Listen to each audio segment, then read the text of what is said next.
video today. First off, I just want to address the 360 degree video I posted yesterday. That's going to be something I'm going to be doing every now and then. Not going to be too consistent. I know the sound quality is something that definitely needs to be improved. The programs that I'm working with to edit that type of video is a little bit different than what I'm used to, so I don't have as much freedom to silence it, add background music, add other effects in general. But I'm gonna try to get some more equipment for that particular camera just so that the audio, maybe some other aspects of it, run a little bit more smoothly, become a little bit more bearable. But in the future, what I'm going to be planning on doing with it is to bring it to things like seminars. That way people who don't have the chance to necessarily go to those from around my area, because we get a bunch of big draws here. Mike Rashid, Mark Bell was here a few months ago. If you're not in the area, you'll be able to have a more interactive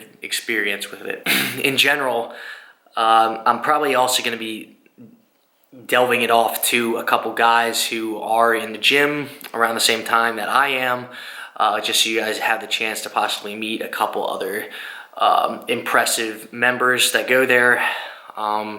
You have a couple guys with 2,000 pound totals, a couple really knowledgeable guys, so I think that'd be cool for you guys to be able to meet a couple of them.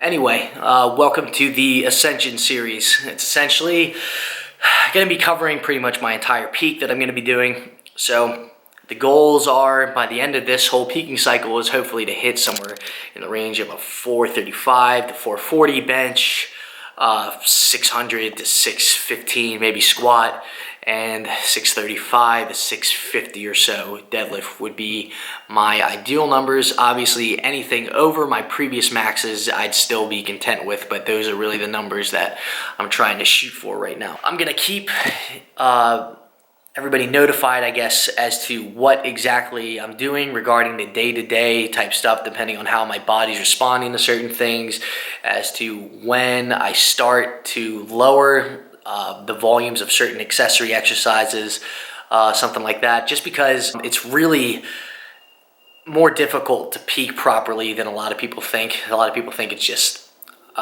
cutting the volume really down and increasing the weight and then deloading a week, but sometimes it's needs to be timed a little bit better, and for that you have to be really in touch with how you're feeling in general, which is, for instance, I'll use a good example is this past week when I was deloading, and I thought I was going to need 2, but then I looked at the peak I was going to be doing, and it was low enough intensity wise that I didn't need to necessarily go into 2 weeks of deloading, where I could just jump right into this pretty much without missing a beat, and all my weights are feeling really good.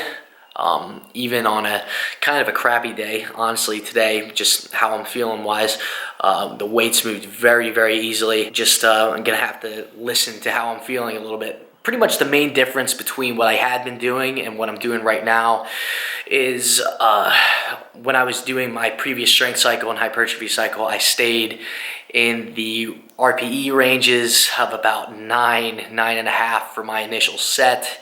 And then for every following set, as far as my top sets goes, it'd probably be like an RPE 7, RPE 8, just to be able to conserve myself. This is kind of nice because I would almost get a little bit frustrated if I had tied a previous best or gotten even a little bit lower on those days, and now I'm just kind of coming in and hitting a certain set and rep goal at a certain weight, and even if it's submaximal, as long as I'm hitting those weights, I'm feeling happy. So it's definitely a little bit more peace of mind. I'm not developing quite as much metabolic fatigue as I had, or systemic fatigue as I had when I was doing the previous strength cycle. So right now I'm feeling very dialed in. Some things I'm going to start incorporating into my regular lifting is I'm going to be doing a lot more back work, rowing movements, just to complement a lot of the higher intensity bench stuff that I'm going to be doing. Like, for instance, I've never rowed 315 for sets of 8. I did that today after my sets of 8 with 315 on bench.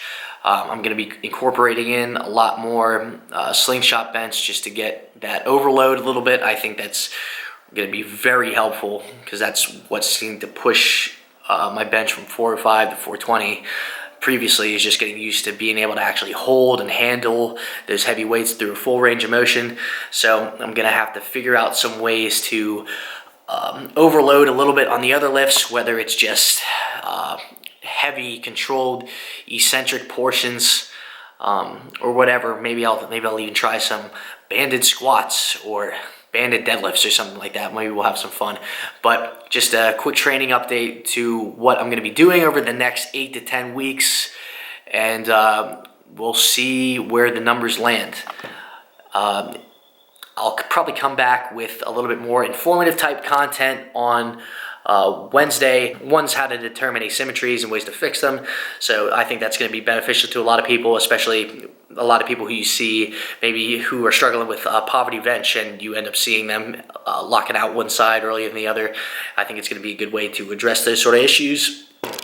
But I'll talk to you guys Wednesday. In the meantime, like, share, and subscribe, and I'll see you guys later.